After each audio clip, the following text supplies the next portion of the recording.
So you're at the stage now where you can basically interview anybody you want. Was there anyone over the years that got away? I mean, in the early years, everybody got away because, you know, I forgot. I did a book tour and I was showing clips of the old shows. I'd forgotten how out there the Channel 4 show was. It was so rude. And so it's hard to get guests on a new chat show anyway. But, you know, we were visiting dodgy websites. We were calling sex workers. So, you know, who the hell was going to come on this show? But we still asked everybody. We would ask everybody. And I think it was season 2 of Saoirse Graham Norton. We asked Daniel O'Donnell, would he come on? And here's the thing. He said yes. And I was delighted. And I just thought, well, Daniel O'Donnell must have a really good sense of humour. That's great that he's coming on the show. So we put it on all the papers. Daniel O'Donnell's on the Saoirse Graham Norton show on Friday, And that was all fine, except that the Friday before he was supposed to come on, either Daniel or someone from Team Daniel actually watched the show. And suddenly, Daniel, very busy. That grass needs cutting. And that was fine, but it was too late to get it out of the paper, so it still looked like he was going to be on the show. Anyway, no Daniel, we forgot about it. We had Roy Scheider from Jaws, yes. He was on. And we had, and forgive me, it was a long time ago, it was a different world. We did an item where we did a web call to a woman in Paris called Madame Pipi. And you can imagine yourself, there was a brandy glass involved. And don't Google it, please don't Google it. So anyway, we did it, and that was fine, good fun. Back then, if you didn't enjoy a show, you couldn't just, you know, tweet the host or anything. You had to, there were special phone numbers. You had to call the station, called the duty log. And on the Monday, we would get the list of phone calls that had come into the station about things. We got the list, and if there was a Venn diagram of Madame Pipi fans and Daniel O'Donnell fans, I would say no crossover at all, really. My favourite one of the duty log was a woman who called in, and all she said was, "Dear God, I'm supposed to be taping this for the nuns." I hope they saw it.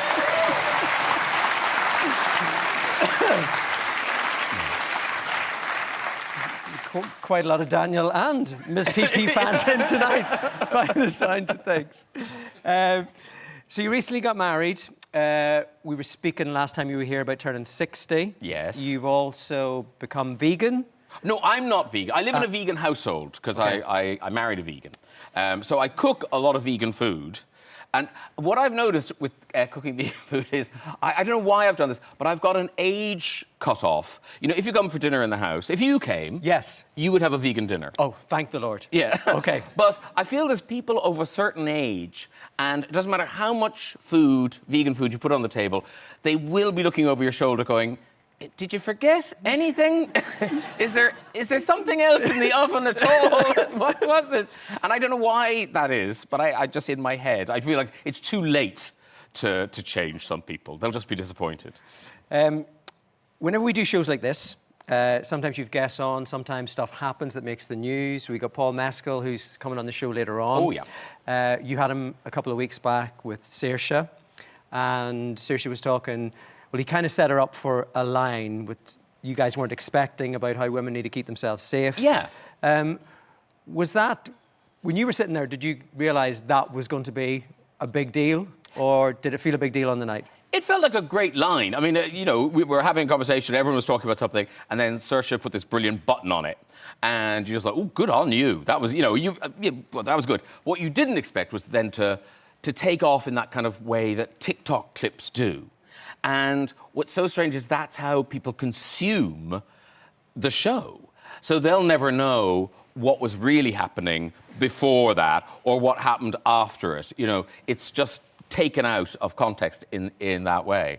But on the night, you thought, oh, good on you, because it was a good button on a bit. It was, if it had been a panel show, it was like she'd won the round. You know, yes. she was, boom, she did it. And because she's Saoirse, she's basically won life. And yeah.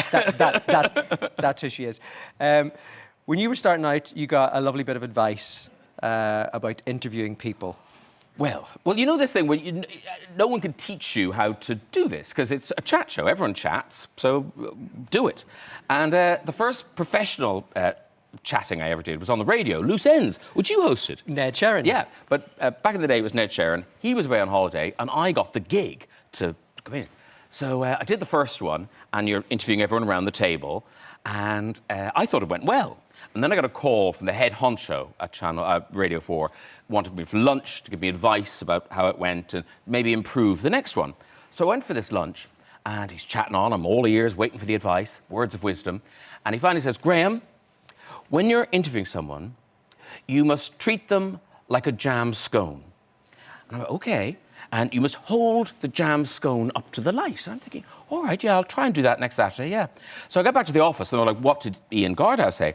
And I said, well, he said this thing about jam scone and holding the guest up to the light. We were like, what on earth was that about? And then one of the clever producers went, do you think he said gemstone? Yes, that is more likely that he said gemstone. Do you remember Ian? I do. Yeah. I do. And I have a jam scone right here, right here. You going to stay with us? Yeah, of course. Oh, my God, lovely. Graham's new book, Frankie, is in shops now. Go fetch.